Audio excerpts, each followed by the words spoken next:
Apa tahu tak, bila masuk Ramadan, nasi Arab dua tanah haram ni dia start menjaga pukul 3 petang. Aku rasa lebih kurang pukul 4, 5 nasi dia habis.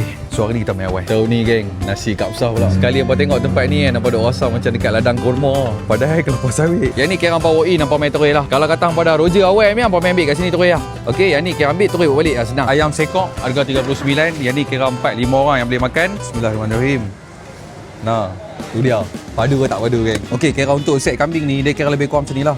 Kiranya ganti ayam, ganti dengan kambing 400 gram. So berdapat set macam ni lah. Yang ni nasi kapsah, menu baru untuk tahun ni. Ayam potong 4. Dua tengah setting azan pun bunyi. Jom kita makan dulu. Ini body masuk. Tu dia. Oh, lama. Kita tengok masa kita kepak doang. Tak payah.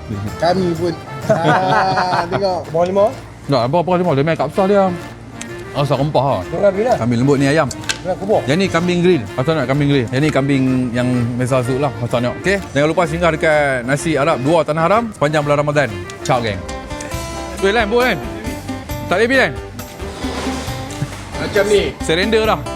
Arab tak Arab walaupun chicken. Tapi makanan Arab. Boy. Duh, tambah tu. Aduh Bo.